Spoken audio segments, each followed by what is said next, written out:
जय हिंद दोस्तों, मेरा नाम है दीपक कुमार पाठक। दोस्तों आज हम बात करेंगे यूपी ट्रिपल एस सी के असुली 2024 की वैकेंसी के बारे में। दोस्तों जैसा कि जानते हैं कि इसका अभी फॉर्म भरा जाना है, दिसंबर में ही स्टार्ट होने वाला है। इस फॉर्म अप्लाई इसका स्टार्ट होने वाला है और 661 पद पे वैकेंसी आई हुई है और बहुत सारे विभाग हैं। तो सबसे बड़ी बात है इसके बारे में, बहुत बच्चे दिमाग में ये सोच रहे होंगे इसका जॉब प्रोफाइल क्या है।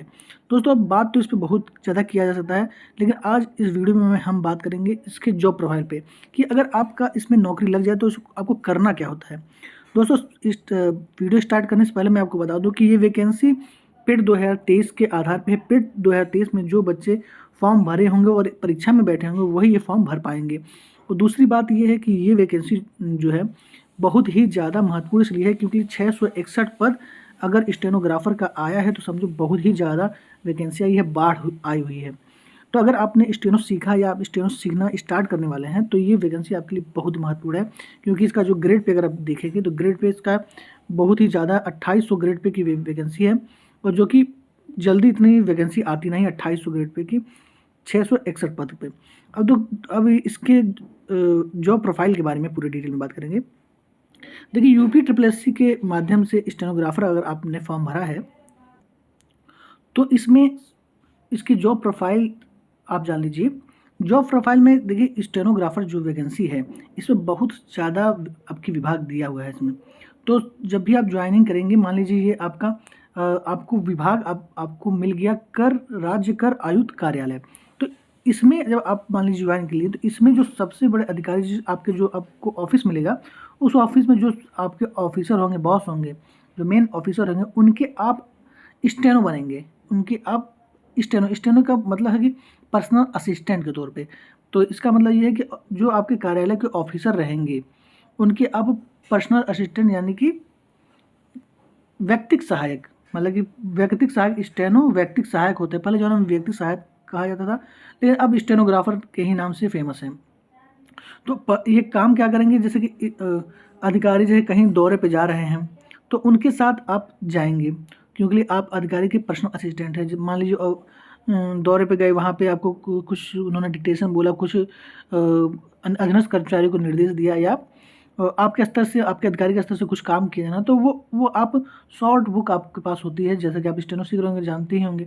तो आप शॉर्टकट में उससे लिखेंगे और फिर आप जब आप कार्यालय वापस आएंगे तो अधिकारी जैसा उस पर मान लीजिए लेटर लिखवा रहे हैं, कुछ निर्देश दिलवा रहे हैं, तो आप उसको बढ़िया से पत्र बनाएंगे, लेटर बनाएंगे और अपने अधीनस्थ कार्यालय या अपने उच्च कार्यालय को प्रेषित करेंगे। तो मान लीजिए तो ये काम है आपका, मतलब कि मेन काम आपका यही है कि आप अधिकारी के साथ रहेंगे और आप अधिकारी के डिक्टेशन को नोट करेंगे शॉर्ट में, और उसी के आधार पर जवाब या पत्र आदि लिखेंगे। और दूसरी बात यह है कि ऐसा नहीं है कि आप बस डिक्टेशन ही ले जाएंगे।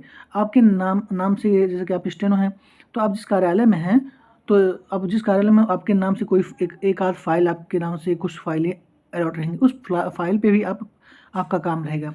और आपके जैसे अधिकारी कुछ लेटर टाइप करा है तो आप उसको लेटर पे जवाब बनाएंगे, ये भी आपका काम रहेगा।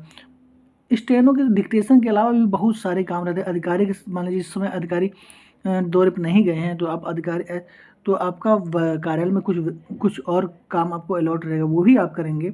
तो डिक्टेशन के अलावा भी बहुत सारे काम आपको मिलेंगे जो आपको करते रहना है, जैसे कि कलर का काम है, ऑफिशियल वर्क करना वगैरह। तो और स्टेनो का काम, जैसे कि कुछ फाइलें कलर की तरह स्टेनो काम करेंगे, साथ साथ में अधिकारी के साथ दौरे पे भी जाते रहेंगे और अधिकारी से ज़्यादा अटैच रहेंगे। तो जो भी स्टेनो का जो पद है, तो इसमें सबसे बड़ी बात यह है कि बहुत ज़्यादा स्पेशल इसलिए रहता है कि अधिकारी के साथ जो मेन अधिकारी हैं कार्यालय के, स्टेनो एक कार्यालय में एक ही होते हैं। तो स्टेनो जो हैं तो वो एक कार्यालय में एक रहने की वजह से इनका ज़्यादा महत्व होता है।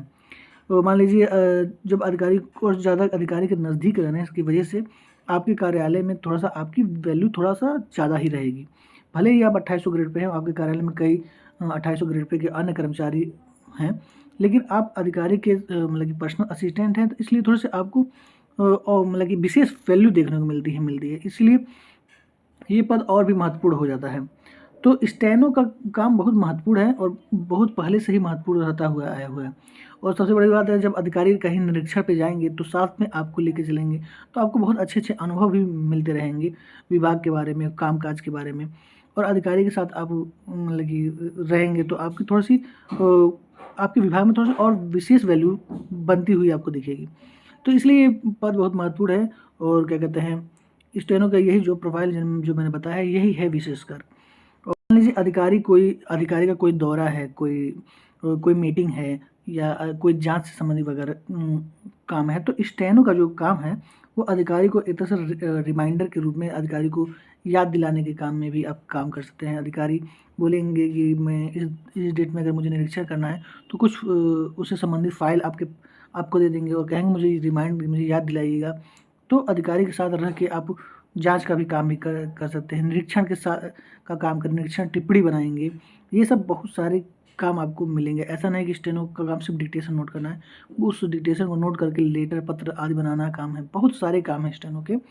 तो कुछ लोग ये बोलेंगे, अरे धीरे-धीरे स्टेनो का काम खत्म हो रहा है, अब स्टेनो का कौन-सा किसी विभाग में काम है। ऐसा नहीं है कि स्टेनो सिर्फ़ डिक्टेशन लिखेंगे और कुछ नहीं करेंगे। स्टेनो के बहुत सारे काम हैं और अधिकारी का एक समझ लीजिए मेन अधिकारी के जब किसी भी विभाग में रहिए, मान लीजिए जितने-जितने विभाग हैं और किसी भी विभाग में जो अधिकारी रहेंगे, तो उसमें अधिकारी के आप देखा जाए तो आँख और कान हैं। आप अधिकारी के आँख और कान के रूप में रहेंगे। अधिकारी कुछ भी अगर इनिशियल स्टेज पे अगर कुछ पूछना रहेगा अधिकारी, तो अपने स्टेनो से ही पूछता है। मान लीजिए अधिकारी कार्यालय में नहीं है, अधिकारी को कोई ढूँढते हुए आ रहा है, तो वो अधिकतर मतलब कि पूछेंगे स्टेनो से कि अधिकारी कब आएँगे, कब नहीं आएँगे और अधिकारी से संबंधित कुछ और भी बातें पूछनी रहेगी। तो ये स्टेनो के माध्यम से ही अधिकतर पता चल पाता है। तो जहाँ तक मेरी जानकारी है, मैंने जो जानकारी दी है बहुत ही सही दी है और मेरे कार्यालय में भी स्टेनो है, तो उस आधार पे मैंने थोड़ा आपको बताने की कोशिश की है। हो सकता है कि इसके अलावा भी अलग-अलग विभागों में कुछ अलग-अलग उनका एक्शन हो, उनका इस असुलिपि का कुछ जॉब प्रोफाइल में थोड़ी बहुत अंतर हो सकती है। लेकिन मेरे विभाग में ऐसा ही मैंने देखा है। तो ये उनका जॉब प्रोफाइल है।